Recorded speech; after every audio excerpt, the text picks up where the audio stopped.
Have you ever watched someone effortlessly start a conversation, make people laugh, and leave a lasting impression while you stood there unsure of what to say? Maybe you've hesitated to approach new people, worried about saying the wrong thing, or found yourself stuck in awkward silences. Be honest, has this ever happened to you? Share your experience in the comments. If that sounds familiar, you're not alone. But here's the truth, great conversations aren't an inborn talent, they're a skill you can develop. Once you learn the right techniques, you'll never struggle with what to say again. Today, we're diving into How to Start a Conversation and Make Friends by Don Gabor, a book that reveals the secrets of confident and engaging communication. By the end of this summary, you'll know exactly how to start conversations, keep them flowing, and build meaningful connections, without the fear of awkwardness or rejection. Now, picture this: you walk into a room, spot someone new, and effortlessly strike up a conversation. No second guessing. No overthinking. Just smooth, natural interaction. People enjoy talking to you, remember you, and look forward to seeing you again. Sounds amazing, right? That's exactly what we're going to uncover today. So if you've ever struggled with conversations, stay with me until the end. And before we dive in, tell me, what's the most awkward conversation moment you've ever had? Drop it in the comments. Mastering first impressions, body language. Starting a conversation is an art, one that takes practice. But once you master it, it becomes second nature. Effective communication isn't just about words, it's also about how you present yourself. Your body language significantly impacts how people perceive you. An open and inviting posture naturally draws people in, while a closed-off stance can push them away. Simple gestures, such as keeping your hands open and leaning slightly forward while speaking, signal warmth and interest, making interactions more engaging. On the other hand, crossing your arms or avoiding eye contact can make you seem distant and unapproachable. One of the most powerful ways to improve your body language is by using the SOFTN technique. Smile, open posture, forward lean, touch, a light, appropriate touch, like a handshake, eye contact, nod. These subtle yet effective gestures can completely transform the way you communicate, making conversations easier to start and maintain. Let's take the example of Mary. She was naturally shy and often found herself alone at social events and family gatherings. The more isolated she felt, the more frustrated she became, even resenting herself for not being more outgoing. But Mary wanted to change. She longed to connect with people. When she discovered the SOFTN method, she decided to apply it. Her first step: smiling. People tend to mirror the energy they receive. If you approach someone with a serious or cold expression, they're likely to respond in the same way. But if you greet them with a warm smile, chances are they'll smile back, setting a positive tone for the conversation. A genuine smile makes others feel valued and welcome. Mary put this into practice. Instead of waiting for people to approach her, she made the first move, greeting others with a friendly smile. The result? She felt more confident, and people were more receptive to engaging with her. Adding a small compliment, such as, "You look great today," made her interactions even more effortless. Next, she focused on open posture. At social gatherings, she observed how the host welcomed guests with open arms, instantly making them feel included. She realized that crossing her arms made her seem unapproachable, which discouraged people from starting conversations with her. So, she consciously started keeping her hands open and relaxed when speaking to others. This subtle shift made a huge difference in how people responded to her. People felt more comfortable around her, and conversations began to flow naturally. Then there was forward lean. Mary discovered that slightly leaning forward while talking to someone made them feel heard and valued. When she applied this, the people she spoke to responded with enthusiasm as they sensed her genuine interest in what they had to say. However, she also learned that cultural differences play a role, while leaning forward shows attentiveness. Maintaining personal space is equally important in certain situations. Another key element of soften is touch.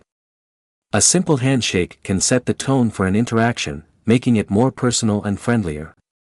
However, Mary realized that some people hesitate when it comes to physical contact, especially between men and women. While handshakes are generally acceptable in professional and social settings, it's always best to read the situation and initiate only when appropriate. The key is to offer a handshake confidently and with a smile.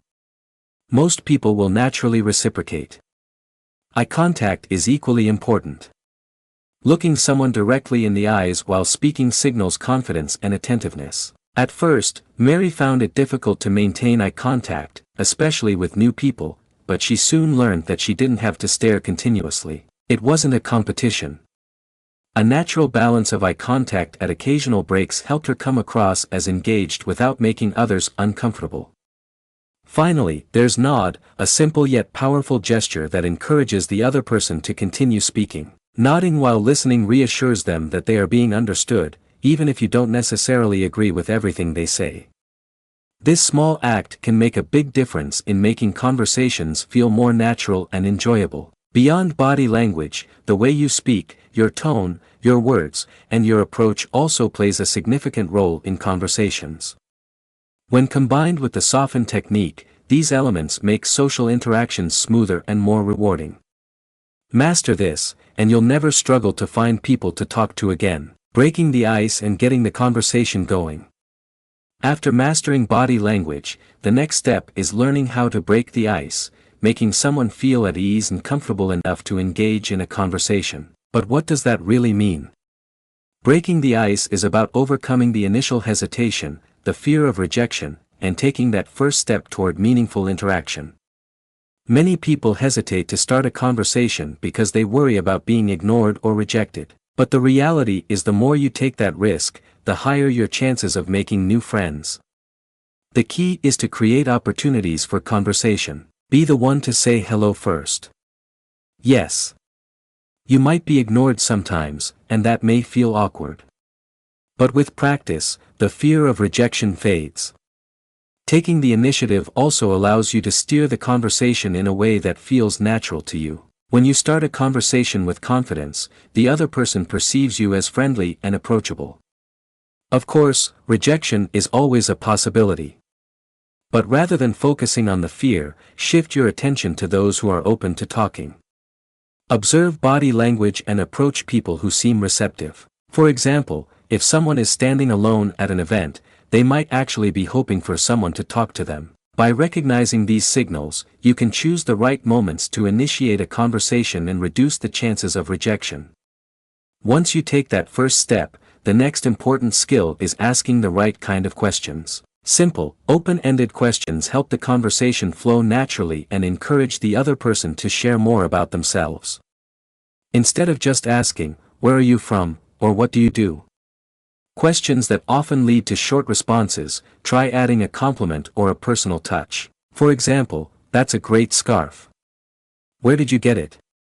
Or, "I see you're carrying a book. What's it about?" These questions not only make the other person feel good, but also create an easy entry point for discussion. Even in casual encounters with strangers, simple questions can work wonders. Asking for directions or the time may seem small, but these interactions can break the initial awkwardness and make further conversation easier. The key is to focus on open-ended questions, ones that invite a story rather than a simple yes or no answer. For instance, "How did you decide to start working here?" is far more engaging than "Do you like your job?" Open-ended questions make people feel valued, giving them a chance to share something meaningful rather than just giving a quick reply. At this point, many shy people worry about running out of things to say. They get so caught up in thinking about their next response that they forget to truly listen. But the secret to great conversations isn't in saying the right things. It's in listening actively. When you genuinely listen, you naturally pick up details that you can build on. People love talking to good listeners because they feel heard and understood. Listening also means paying attention to small cues, like iceberg statements where someone hints at something deeper, when someone says, "You won't believe what happened today," or "Something crazy happened at work." Zorona, they are inviting you to ask more. A simple, "Really, what happened?" can open up an entire conversation. Recognizing these cues and showing genuine curiosity helps keep discussions engaging and effortless. Another great technique is summarizing key points of the conversation. Repeating or rephrasing what the other person has said in a natural way shows that you're paying attention and keeps the discussion flowing. If someone is telling you about a recent trip, you might say, "So, you're saying the best part of your trip was hiking up that mountain? That sounds incredible." This not only keeps them engaged, but also encourages them to share more. Once the conversation is going, the next step is gathering more information about the person without making them uncomfortable. The key is to be mindful of boundaries. If you want to ask something personal, it's always best to frame it with sensitivity. "I hope I'm not getting too personal," but this allows the other person to decide if they want to share more. If they hesitate or change the subject, respect their space and move on. Finally, one of the best ways to make conversations feel natural is by sharing a little bit about yourself. A conversation shouldn't feel like an interview. It should be a balanced exchange. While you don't need to reveal everything about yourself in the first meeting, offering small insights into your own experiences makes the other person feel comfortable opening up as well. However, if someone asks something too personal, it's okay to politely steer the conversation elsewhere. There are always plenty of interesting topics to discuss that can help break the ice and lead to deeper connections. Mastering these skills makes breaking the ice effortless, allowing you to turn brief interactions into lasting friendships. Keeping the conversation going strong. Starting a conversation is one thing, but keeping it going smoothly requires more effort. A good conversation doesn't just happen. It needs the right approach to keep both people engaged. Here are some key ways to maintain a strong and flowing discussion. One of the best ways to keep a conversation alive is to focus on the situation. Wherever you are, use your surroundings as a conversation starter. If you're at a party, you can talk about the person who invited you, comment on the food, or discuss the decorations. From there, you can naturally transition into asking about the other person. When you do this, you'll never run out of topics to talk about. People often make the mistake of overthinking during conversations, worrying about how they look, how they sound, or whether they seem interesting. The key is to shift your focus outward instead of inward. Think about the environment around you. For example, imagine you're at a health club and you notice Mary, a new member. Instead of staying silent, you could ask her why she decided to join the club. You might follow up by asking if she's been playing tennis for long or if she's just in starting. You could talk about the club's trainers, facilities, or even your own fitness goals. Once the conversation starts, you can easily branch out to other topics, work, daily life, or future plans.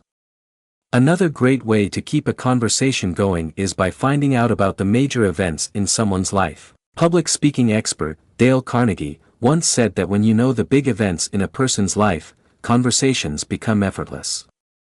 These major life events, whether personal achievements, travels, or hobbies, act as emotional triggers, making people eager to talk. These emotional triggers or hot buttons are topics that make people light up and engage more. Once you identify what excites someone, you can keep the discussion flowing naturally. Many people assume their interests are too unique to connect with others, but that's rarely the case. We often share common activities, goals, or passions with others. A simple way to uncover these hot buttons is by observing the other person's belongings. Maybe they're carrying a book, a musical instrument, or a unique bag. These objects often have a personal story behind them. Asking an open-ended question about such items can effortlessly spark a conversation. Listening carefully to iceberg statements can also help uncover meaningful discussion points. If someone says, "You won't believe what happened today," or "I've always wanted to try that," they're inviting you to ask more. Responding with curiosity, such as, "Really? What happened?" Or "That sounds exciting. What made you interested in it?" can deepen the conversation. At the same time, balancing the exchange of information is crucial. A good conversation isn't about one person dominating the discussion. It's a two-way street. Think of it as passing a ball back and forth. When the other person speaks, listen, respond, and add your own thoughts before passing the conversation ball back to them. This balance ensures that both people stay engaged and feel heard. Being a great conversationalist also means paying close attention to what the other person is truly interested in. Listen with the intent to understand, not just to respond. Add your thoughts, but avoid going off on a tangent about your own experiences.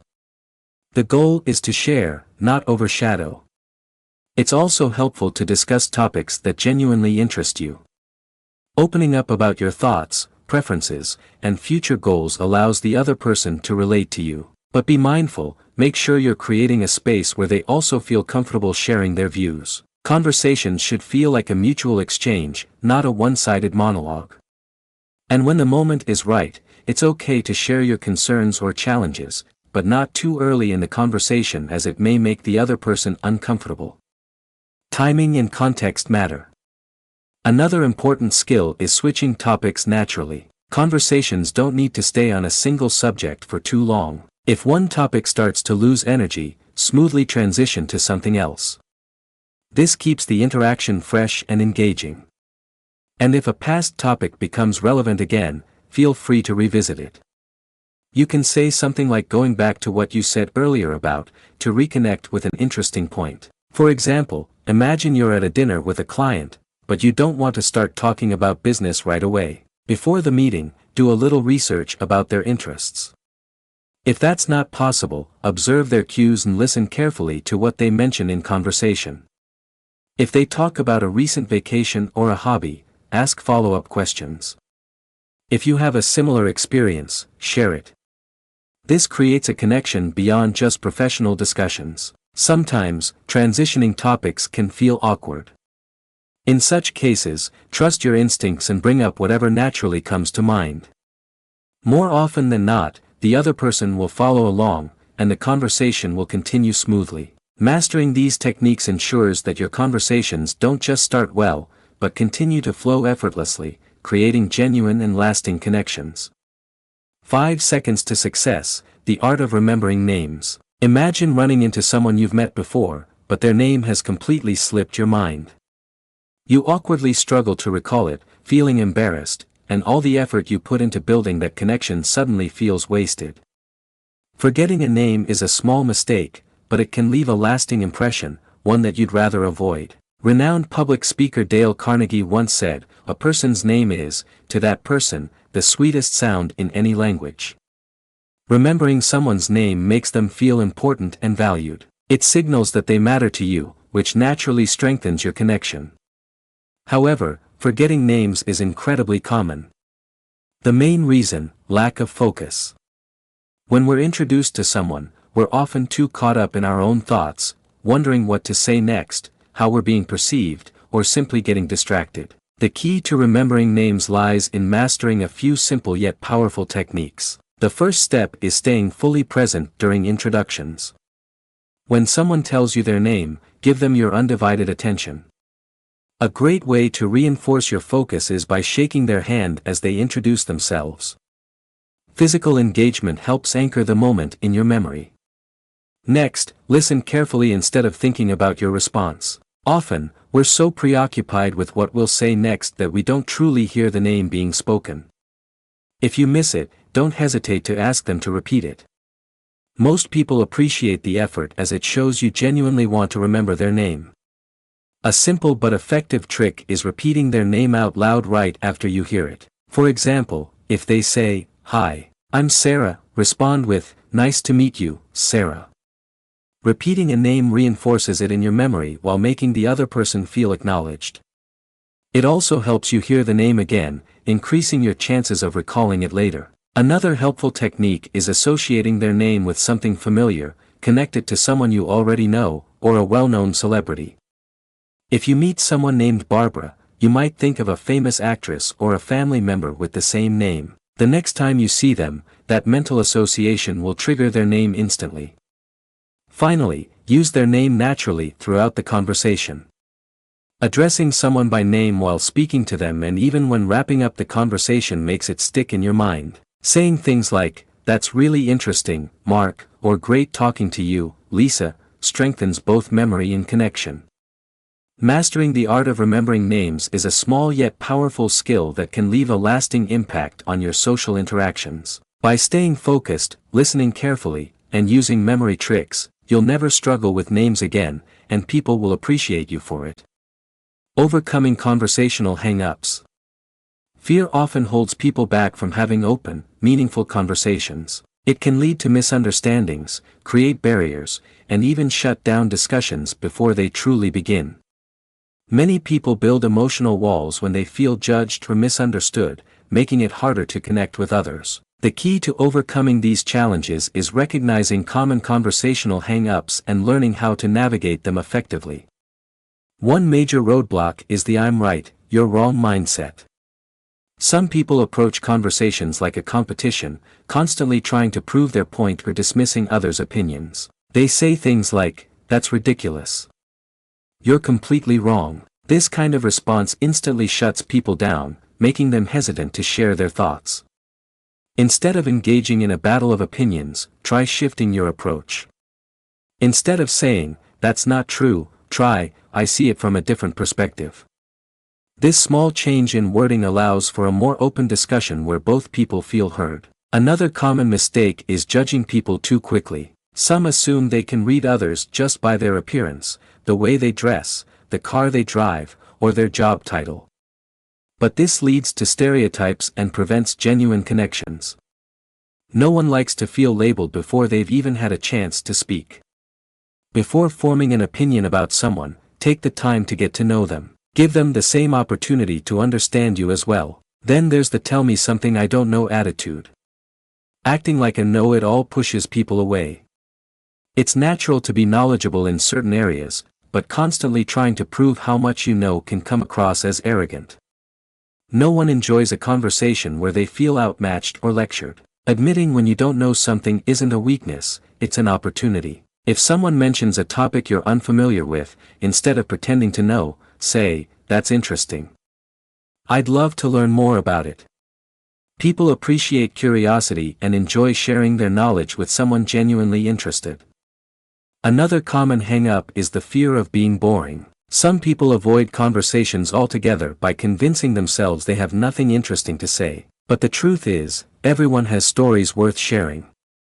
If you feel like you have nothing to contribute, think about important moments in your life, personal experiences, travels, challenges you've overcome. Reflecting on these moments gives you plenty to talk about. Everyone has a unique perspective, and sharing yours can make conversations more engaging. Conversations aren't about being perfect or knowing all the right things to say. They're about connection. By shifting your mindset, letting go of self-doubt, and approaching discussions with openness and curiosity, you can overcome conversational hang-ups and enjoy more meaningful interactions. Closing conversations tactfully. After taking the first step in engaging in a meaningful conversation, it's important to know how to end it gracefully.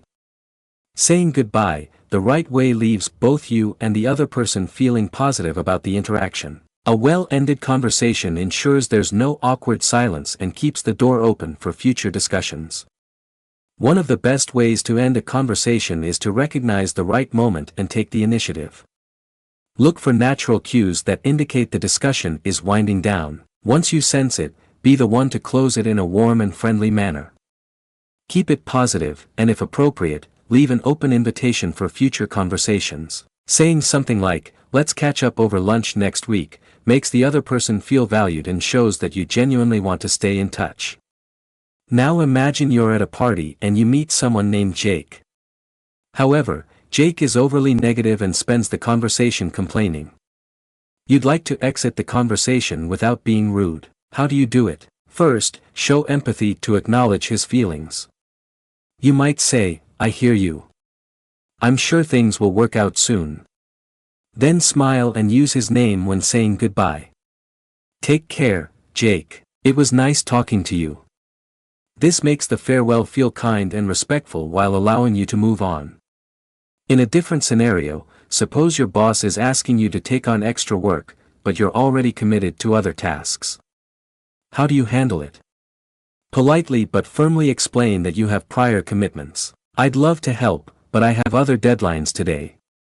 If your boss insists, offer a helpful alternative, such as suggesting another team member who might be available. This way, you acknowledge their need while also standing your ground. End the conversation respectfully by saying, "Thanks for understanding, boss's name. Have a great day," and then move on. When ending a conversation with someone you've just met at an event, leave them with a friendly impression. A simple, "Julia, it was really great talking to you. Looking forward to seeing you again soon," makes the other person feel appreciated and keeps the possibility of future conversations open. Ending conversations with warmth and confidence strengthens your relationships and leaves people with a positive memory of your interaction. A thoughtful goodbye not only ensures that the conversation ends smoothly, but also increases the chances of reconnecting in the future. Conclusion. Throughout this journey, you've learned the essential skills to become a confident and engaging conversationalist. First, you discovered how body language plays a vital role in communication. When you maintain open and inviting body language, people naturally feel more comfortable approaching you. Next, you learned how to break the ice and start a conversation. While beginning a discussion can feel intimidating, taking the first step is crucial. Rejection may happen, but instead of dwelling on it, focus on the moments when conversations flowed smoothly. Asking simple and open-ended questions helps keep the interaction engaging and natural. You also mastered the art of remembering names, a simple yet powerful way to make people feel valued. When you recall someone's name, they feel important and are more likely to enjoy talking to you. Keeping a conversation going is just as important as starting one. You learned how to deepen interactions by getting to know others, asking thoughtful questions, and sharing personal insights. Balance is key.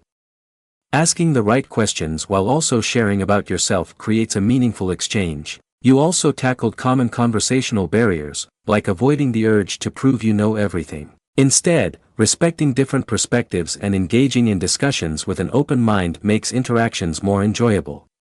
Finally, you learned the importance of ending conversations on a positive note.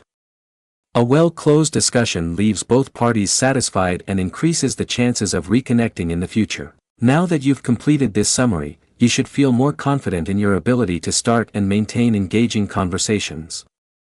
Whether you're stepping into a new job, entering a new school, or attending a social event next week, use these techniques to navigate interactions effortlessly. Step outside, meet new people, and let your presence attract meaningful connections. You now have the power, so don't let any opportunity to build relationships slip away. And there you have it, the secrets to starting conversations, making friends, and keeping interactions effortless. But remember, knowledge alone won't change anything. Real transformation happens when you act. So, here's your challenge. The next time you meet someone new, apply just one technique from this summary. Maybe it's remembering their name, using open body language, or asking an engaging question. Watch how the conversation unfolds and how people respond differently. The best way to become great at conversations is to practice. Each interaction is an opportunity to grow, to connect, and to build relationships that matter. So don't wait. Go out, start talking, and make every conversation count. If you found this summary helpful, don't forget to like, share, and subscribe for more life-changing insights. And let me know in the comments which conversation tip are you going to try first. I'd love to hear your thoughts. Until next time, keep growing, keep learning, and keep making meaningful connections.